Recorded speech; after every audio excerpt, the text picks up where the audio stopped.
कि उनके पिताजी के बारे में न जाने क्या कुछ कहा. And at the moment with us from the Congress, Mr. Dhananjay Junarkar. Dhananjay Junarkar साहब नमस्कार. नमस्ते नमस्ते सर. नमस्कार सर. वंदे मातरम. वंदे मातरम सर. बहुत दिनों बाद जुनरकर सर. बड़े दिनों के बाद. मुझे लग रहा है आपको बैन कर दिया थोड़ी देर के लिए आपकी पार्टी ने. आपको ज्यादा पॉपुलर हो रहे थे इसलिए आपको बैन कर दिया गया. इसको मतलब क्या हो? कांग्रेस का बड़ा कांग्रेस की बड़ी पुरानी परंपरा है, ऐसी बात नहीं है. चलिए सर, ये तो मजाक हो गया, लेकिन आज की तारीख में आप बताएं, आदरणीय सम्माननीय अनुराग ठाकुर साहब मंत्री जी, उन्होंने एक प्रेस कॉन्फ्रेंस करी, प्रेस वार्ता करी, जिसके दौरान उन्होंने ये कहा भाई मणिपुर की तो बात ठीक है, उसके ऊपर तो हम लोग एक्शन ले रहे हैं, लेकिन ये सब लोग पश्चिम बंगाल में जो हुआ उसके ऊपर कुछ नहीं बोल रहा कोई, छत्तीसगढ़ में जो हुआ उसके ऊपर कुछ नहीं बोल रहा, राजस्थान में जो हुआ उसके ऊपर कुछ नहीं बोल रहा. और बार बार उन्होंने राजस्थान पे ऐसा अटैक किया, ऐसा अटैक किया, ऐसा अटैक किया कि मतलब सुनने लायक था. और वो तो कंपेयर कर रहे हैं कि मणिपुर में जो हो रहा है वो सारे कांग्रेस रूल्ड स्टेट जितने हैं उनमें भी हो रहा है और ज्यादा हो रहा है सर. जुनकर साहब, The most unsafe place he says Rajasthan. Anurag Thakur. That's what he said. Yes, he said that Rajasthan is the most unsafe state For women. For women in India. और उन्होंने आपके एक मंत्री को भी कोट किया, जो मंत्री साहब ने कहा, thankfully that minister has been thrown out. उन्होंने कहा मर्दों का राज्य है राजस्थान, मर्दों का राज्य है, ऐसा एक मंत्री ने कहा है कांग्रेस के, जिसको अब बाहर कर दिया गया है.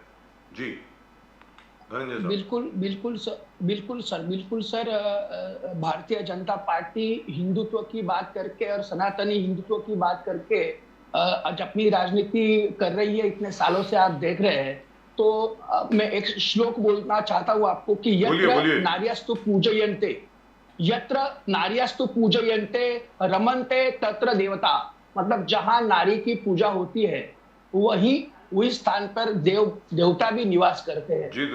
ये संस्कृत सुभाषित है. जिस घर में, जिस देश में, जिस राज्य में आप महिलाओं की इज्जत करते हो, सम्मान करते हो, वो घर प्रगति करता है, वो राज्य प्रगति करता है, वो देश प्रगति करता है. 140 करोड़ लोग हैं हमारे पास. हम लोग बोल रहे हैं तो सर 70 करोड़ उसमें से महिलाएं हैं.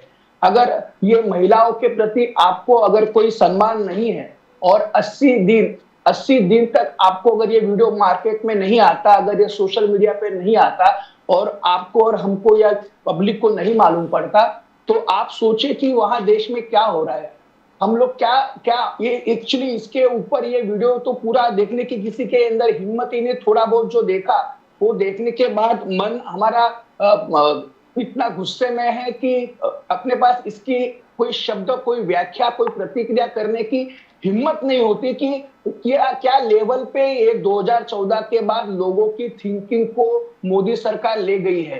धर्म, जात पात, उसके ब्राह्मण, दलित, हिंदू मुस्लिम, हिंदू क्रिश्चियन, ये लेवल करते जो महत्व के मुद्दे हैं, जिसपे देश को प्रगति करनी है, जो महत्व संस्था है उनको आपको संभालना है, वो आपने सब भुला के आपको एक ही जात धर्म और इसी के ऊपर से आप काम कर रहे हैं. और आप देखिए कि 2002 में आदरणीय वाजपेयी जी ने इनको राजधर्म की याद कराई थी गुजरात के अंदर, लेकिन उन्होंने उनका भी नहीं सुना था. आज की तारीख में भी राजधर्म ये भूल चुके हैं. केवल ये ही नहीं तो हमारे राष्ट्रपति हो, वहां के मणिपुर के राज्यपाल हो, वहां के मुख्यमंत्री हो, वहां के गृह मंत्री और यहाँ हमारे अमित शाह, ये सभी लोग इतनी बड़ी पोस्ट पे है कि सर इनको सुबह सुबह टेक्निकली ब्रीफिंग की जाती है कि आज यहाँ क्या क्राइम हुआ या क्या क्या चीजें हमारे यहाँ हुई है. मतलब इनको सर 80 दिनों पहले ये ब्रीफिंग हुई कि इसी प्रकार की दुर्घटनाएं हुई है.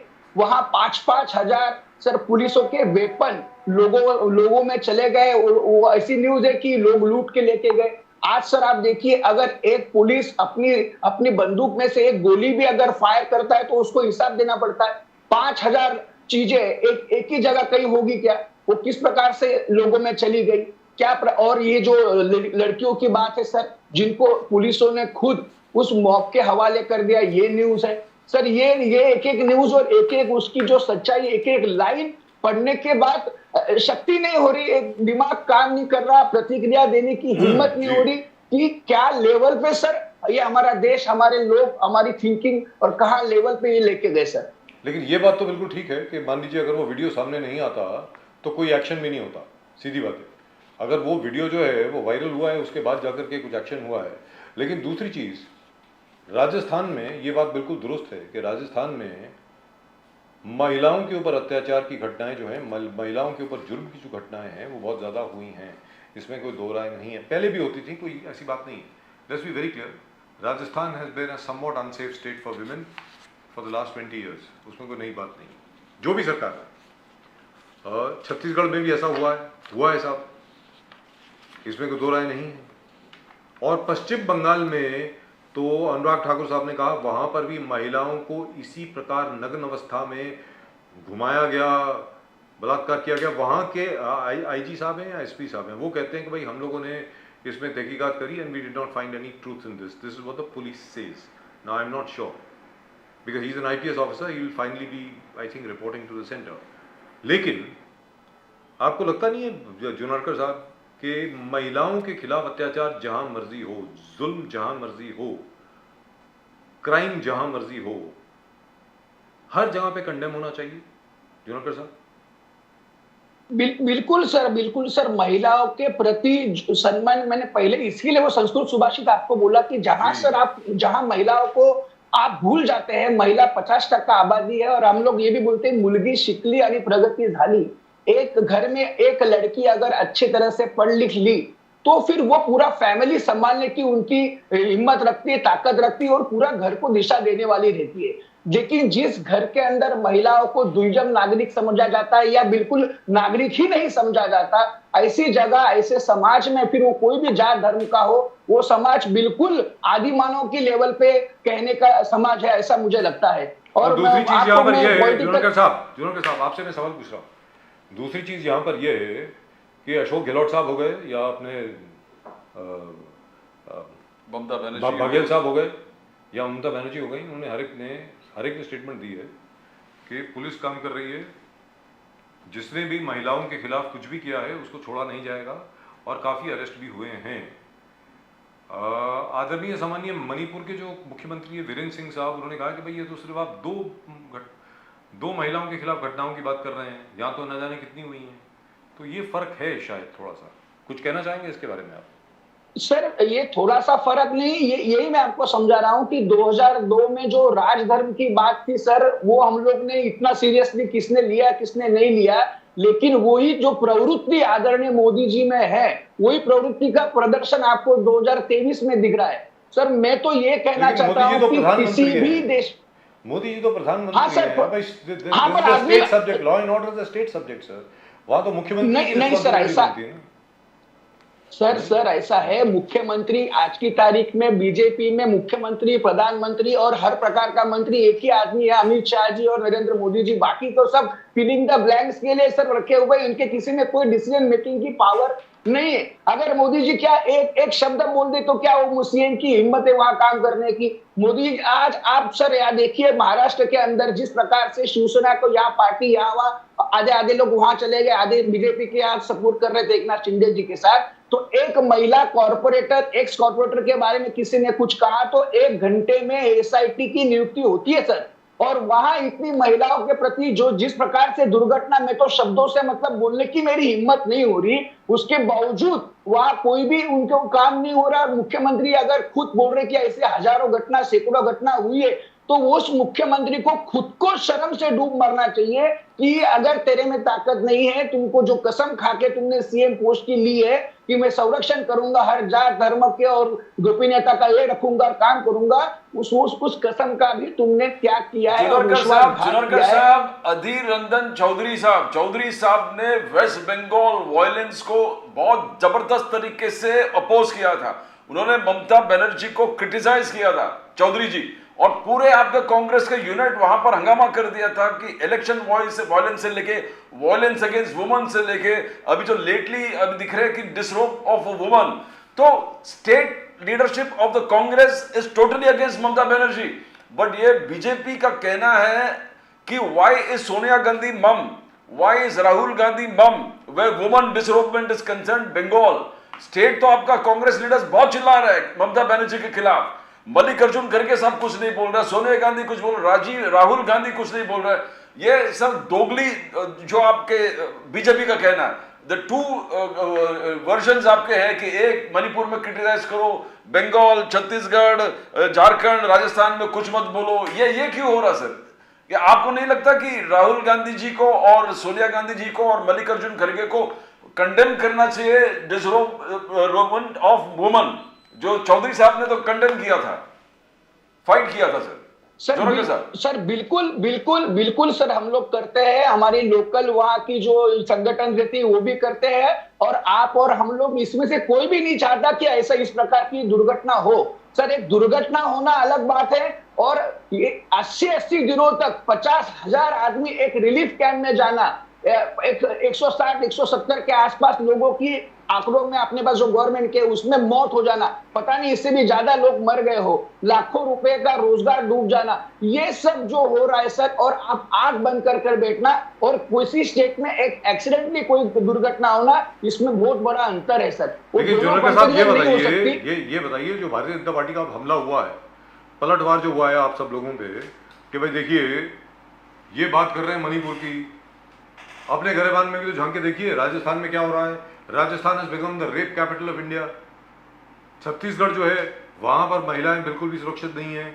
पश्चिम बंगाल में तो ना कभी थी, जब से वो कहते हैं जब से ममता बनर्जी की सरकार आई है तभी से नहीं थी, और उनके बारे में कोई कुछ नहीं बोल रहा है। बेंगलोर में जो आप लोगों की मीटिंग हुई थी वहां पर भी आप लोगों को कंडेम करना चाहिए था, बोलना चाहिए था कि ये क्या हो रहा है, ममता दी आप बताएं। और वहां पर तो उन्होंने कोई और ही शब्द का इस्तेमाल किया अनुराग ठाकुर साहब ने कि ये ममता नहीं है निर्ममता है। तो आप ये बताइए, ये भारतीय जनता पार्टी का जो हमला हुआ है, आक्रमण हुआ है बाकी सारी गैर भारतीय जनता पार्टी संगठनों के ऊपर, उसका मुकाबला आप कैसे करेंगे सर?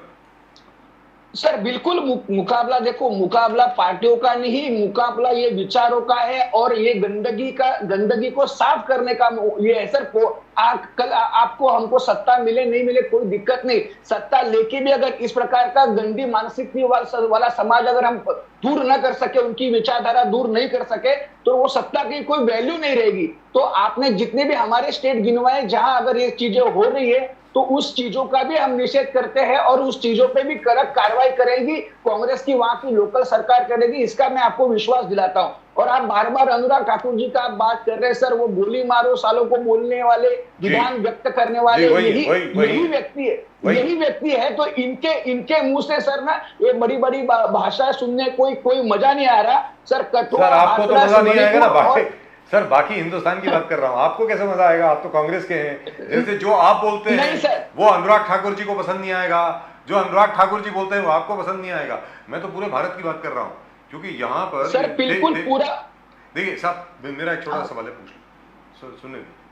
देखिए साहब, भारत में शुरू से आज तक महिलाओं के खिलाफ अत्याचार हुए हैं, इसमें कोई दो राय नहीं है, भले वो कांग्रेस की सरकार हो, बीजेपी की सरकार हो, जिस मर्जी की सरकार हो। मणिपुर जो है वो आपको मिल गया है अभी, क्योंकि मणिपुर में 3 महीने से इसी प्रकार हिंसात्मक गतिविधियां चल रही हैं, इसमें कोई दो राय नहीं है। क्यों चल रही हैं इसकी इंक्वायरी होनी चाहिए। मैं तो बड़ा सरप्राइज हूं कि इसके ऊपर आप लोगों ने व्हाइट पेपर डिमांड क्यों नहीं किया है, कि अभी तक प्रेसिडेंट रूल क्यों नहीं लगाया गया उधर। इतनी हिंसा हो गई, इतने लोग रिलीफ कैंप में हैं, डर के भाग रहे हैं लोग इधर से उधर, तो मतलब इस पे श्वेत पत्र तो कोई जारी कीजिए कि वही चीफ मिनिस्टर अभी तक क्यों है वहां पे, बताएं सर। सर आपकी कोई सुनवाई कहां हो रही है, आप मुझे बताइए ना सर। मैं सुनवाई की बात नहीं कर रहा हूं। अरे हाँ, यही बात कर रहा हूं, आप सवाल नहीं सुन रहे, आप सवाल नहीं सुन रहे। सुनवाई सरकार में नहीं हो रही है, जैसा कि राहुल गांधी जी ने एक बार नहीं 20 बार कहा है, हम सरकार को कुछ सुनाना ही नहीं चाहते, हम सिर्फ भारत को सुनाना चाहते हैं, यानी इंडिया को सुनाना चाहते हैं। अभी तक आपने श्वेत पत्र तक नहीं मांगा है, आगे सरकार सुने या ना सुने वो दूसरी बात है। आप भारत के सामने ये बात क्यों नहीं रखते हो जुनेकर साहब? सर हम रख रहे हैं, पर ये हो सकता है कि हमारी आवाज कहीं कम है, लेकिन आप जैसे अच्छे लोग साथ में रहेंगे तो हमारी आवाज और लोगों तक पहुंचने में हम कामयाब हो जाएंगे।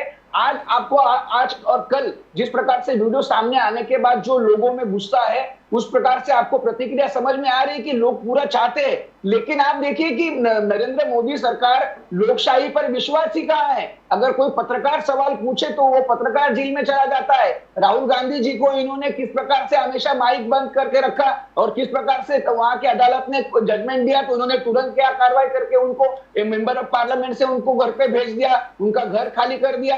मतलब ये कितने डरपोक सरकार है। और सर आप हमेशा बोलते कि ये डबल इंजन वाले, ये लोग बीजेपी वाले बोलते हैं कि हमारी डबल इंजन वाली सरकार। अभी तो ट्रिपल इंजन हो गई, अभी तो ट्रिपल इंजन हो गई, डबल इंजन का ट्रिपल इंजन हो गए सर। ये लोग हमेशा वो जीसीबी वगैरह लेके जाके लोगों के घर उजाड़ते हैं। अगर कोई आरोपी उनको मिला तो ये मणिपुर में उनको वो सब नहीं मिल रहा है। क्या समझ में कि नहीं मिल रहा हो कि वहां आदमी नहीं पहुंच रहा कि उनके नाम कुछ अलग प्रकार के कास्ट के धर्मों के नहीं मिल रहे, इसके लिए उनका घर का एड्रेस एक कोशिश की गई सर, कल एक कोशिश की गई थी वैसे, वो महिलाओं ने की, एक बेचारे का नाम डाल दिया गया था, वो किसी और क्राइम में इन्वॉल्व था, उसका नाम अब्दुल कुछ था, फिर बाद में उसको विड्रॉ किया गया। सर ये जो इन लोग ने व्हाट्सएप और आईटी के जो बोगस और वीडियो बनाने में पेज भी की है इन लोग के आईटी के सेल ने, तो वो लोग सर इसके पहले के प्रदीप जी पूछे, सर इसके पहले के प्रदीप जी सवाल आपसे पूछे, मैं एक सवाल मैं आपसे पूछना चाहता हूं, मैं आपका व्यू जानना चाहता हूं। कल प्रदीप जी और मैं न्यूज चैनल देख रहे थे, अलग अलग शो शुरू करने के पहले देखते हैं हम लोग बाकी सब लोग क्या कर रहे हैं भाई।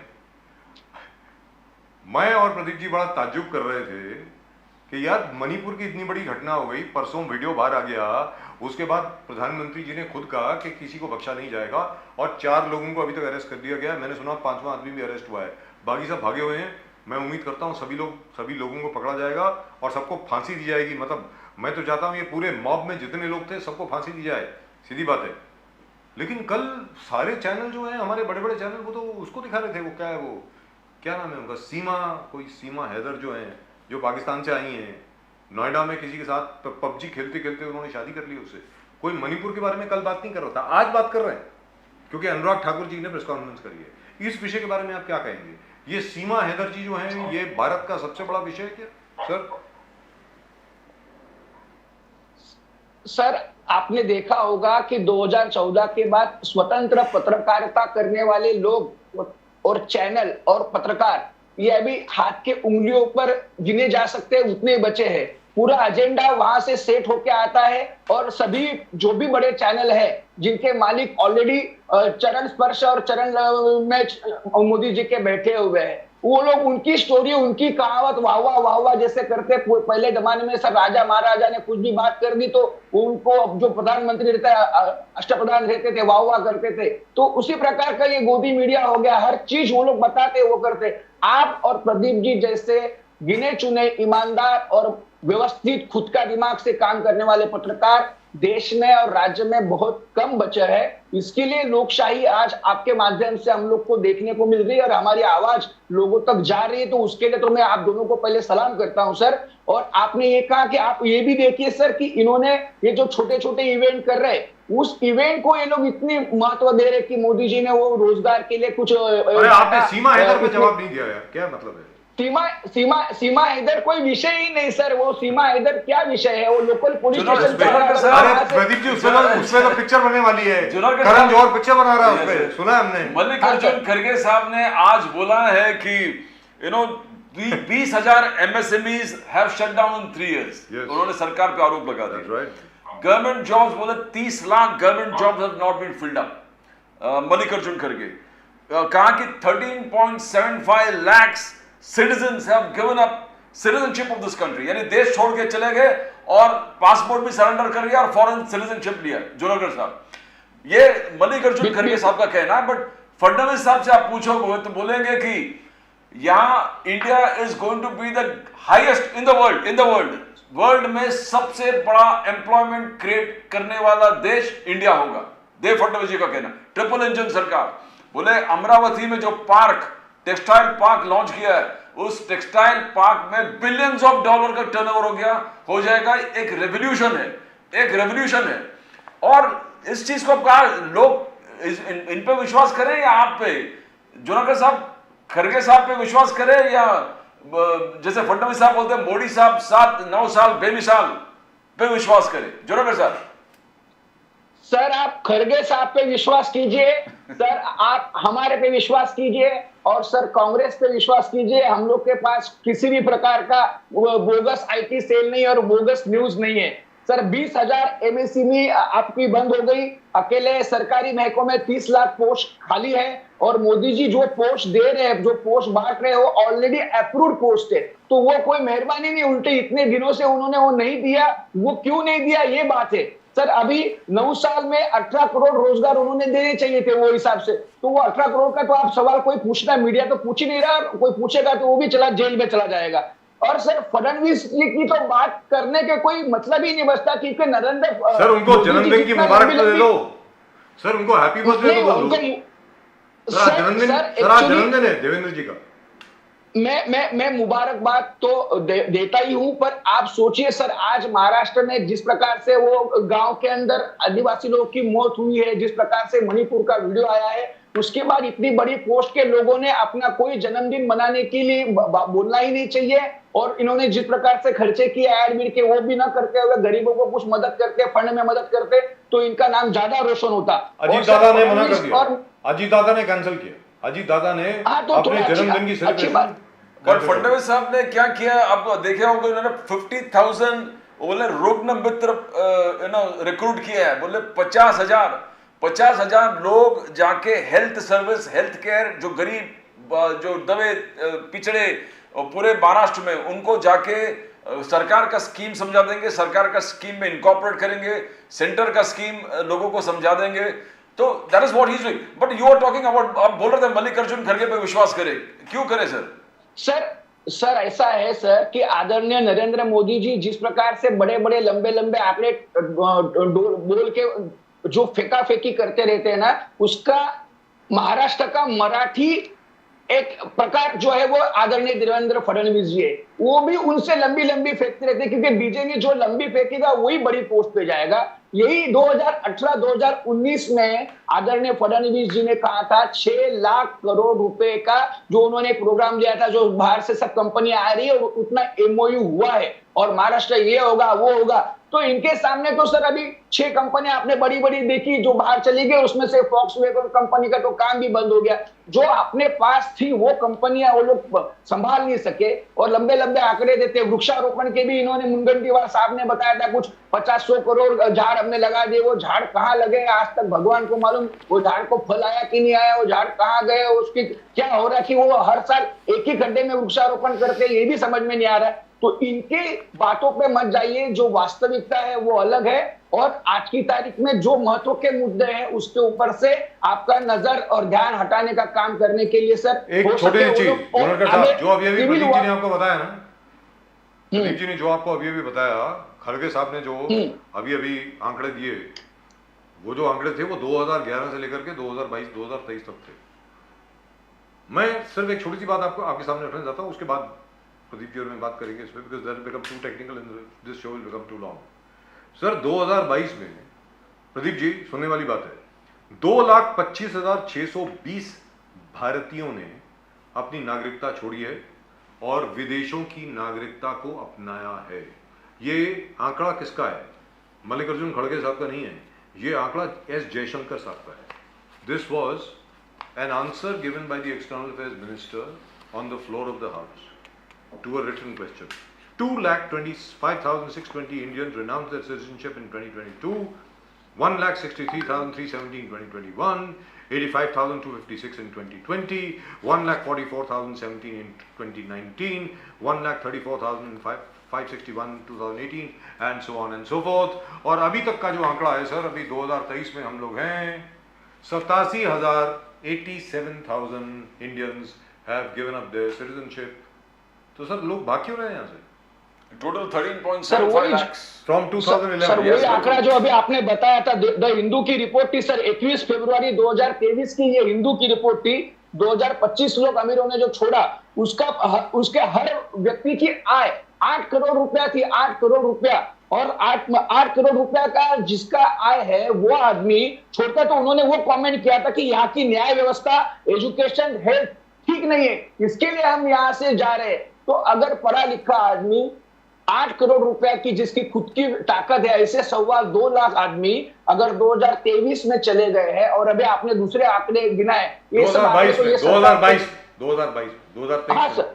2022 में गए, सही बात है सर। तो ये आंकड़े आपने गिनाए सर, ये आंकड़े तो आपने यार किसी अच्छे लोगों ने, हिंदू ने रिपोर्ट में मेहनत करके लाए नहीं है सर, बातें आनी नहीं। ये आदरणीय सम्मानीय विदेश मंत्री एस जयशंकर ने पार्लियामेंट को बताया है। ये तो सरकार की खुद की रिपोर्ट है, ये आंकड़े लाने की जरूरत नहीं है। This is the governments own report, उनकी खुद की एडमिशन है। तो इसका मतलब हमारा देश जो है वो 5वीं बड़ी अर्थव्यवस्था बन गई है। क्या वो we are now 3,97,000 yes the fifth largest economy in the world, and Mr. Modi takes credit। जुनारकर साहब बोले कि 10 साल में नंबर 10 से नंबर 5 पे पहुंचे मोदी जी, बोले देश को लेके आया हूं, मेहनत देखिए, 10 साल में नंबर 5, एकदम 5 का जंप कर लिया। और प्रदीप जी 2 साल में नंबर 3। तो सर उससे ये सब लोग वापस आ जाएंगे, ये सब लोग वापस आ जाएंगे सर। कोई नहीं आएगा। एक बार जो देश छोड़ के गया है सर, आज की तारीख में वापस कभी नहीं आता। खाली वो हिंदी गजल संदेश से आते हैं, उसी टाइप का गाना आपको गाना पड़ेगा। एक बार जिसने देश छोड़ दिया वो आने वाला नहीं है। और ये जो आपने अभी बोला कि हमारी 5वीं अर्थव्यवस्था हो रही है, ये नरेंद्र मोदी जी का उसमें कोई कर्तृत्व नहीं है। ये अगर यहाँ देवे गौड़ा प्राइम मिनिस्टर रहते तो भी आज यही होता, क्योंकि 150 करोड़ के आसपास, 140 करोड़ के आसपास जब लोक संख्या होती है और उनका एक आय का शक्ति रहती है, तो उसके हिसाब से ये हम लोग आगे बढ़ते हैं। इसमें मोदी जी का कोई योगदान नहीं सर। और अमेरिका की इकोनॉमी आज की जो टॉप में है सर, उसका 23 लाख करोड़ है, चाइना का 18 लाख करोड़ है, जापान का तीसरे नंबर पे 4.9 है, और हम 5वें नंबर पे 3.5 है। तो पहला दूसरा नंबर 23-18 और लास्ट में हम 3.5। तो कितना बड़ा डिफरेंस है। तो इसमें कोई खुशी करने की जरूरत नहीं है सर, ऑटोमेटिकली काम। आपने कहा कि इनमें से कोई वापस नहीं आएगा। जिस दिन राहुल गांधी प्रधानमंत्री बनेंगे उस दिन भी वापस नहीं आएगा। नहीं, वो देखो वो क्यों चले गए, मैंने आपको बताया। उन्होंने क्या बोला कि न्याय व्यवस्था, एजुकेशन, आप ठीक करेंगे ना, विश्वास नहीं है। आप ठीक करेंगे ना, तो आपकी सरकार आएगी तो आप ठीक करेंगे ना। बिल्कुल सर, आपके आशीर्वाद से हम ठीक करेंगे, सब कुछ ठीक करेंगे, देश भी सब ठीक होगा और भारत भी एक होगा। अगर हम लोग बाहर रहे, कल मणिपुर में अगर हम लोग बाहर रहे तो आप लोग कहीं जा नहीं सकते सर, हमको मालूम है। आप यहीं रहेंगे और हमारे साथ रहेंगे। मैं कुछ और बोल रहा हूं, अगर उसके पहले हमें कारावास में नहीं भेज दिया गया तभी करेंगे ना। नहीं, इसके पहले कि आपको इसी ये आए, इसके पहले गवर्नमेंट नहीं रहेगी। और सर जब भी ये आज का जो वक्त को याद करेगा 25-50 साल के बाद, तब भी मैंने इसके पहले भी बोला, आज भी बोलता हूं सर, कि आदरणीय नाम्बियार जी और आदरणीय राजीव बजाज जी का नाम बिल्कुल लोग फख्र से लेंगे कि पूरी दुनिया में, पूरे देश के अंदर इस प्रकार का वातावरण था। और काफी लोग जिनको खाली झुकने को बोला गया था वो लेट गए थे। उस समय प्रदीप नाम्बियार जी जैसे, राजीव बजाज जी जैसे लोग अपना एक ताकत रख के खुद का शो करते थे और दबे हुए की आवाज लोगों तक पहुंचाते थे, उठाते थे, बिंदास काम करते थे और सरकार के खिलाफ सच्चाई पहुंचाने का काम करते थे। ऐसे लोग हमेशा याद रखे जाएंगे और इतिहास में आप दोनों का नाम सर हमेशा याद रखा जाएगा सर। जी बिल्कुल, इतिहास में उन्हीं का नाम याद रखा जाता है जिनके फोटो के ऊपर माला होती है। सही, तो मतलब आपने हमारा फ्यूचर हमें बता दिया। चलिए, थैंक यू वेरी मच। मगर मानना पड़ेगा, आप जैसे एंथुसियास्टिक लोग बहुत जबरदस्त, अच्छा लगता है। बहुत एनर्जी, बहुत ऊर्जा, बहुत positivity. And the Congress is very lucky to have somebody like him. आप देखिए ना, कांग्रेस मुझे ऐसा लगता है कि बड़ी किस्मत वाली है कि उनके पास धनंजय जुनेरकर साहब जैसे प्रवक्ता हैं और कार्यकर्ता हैं। आप इसी तरह लगे रहें। Keep it up, very well done. Thank you sir, बहुत अच्छा लगा आपसे। वैसे by the way I support Narendra Modi है, मैं क्लियर कट बोल रहा हूँ आपको। खैर फिलहाल नमस्कार और वंदे मातरम। ओके, नमस्कार। चलिए, but I tell you, this is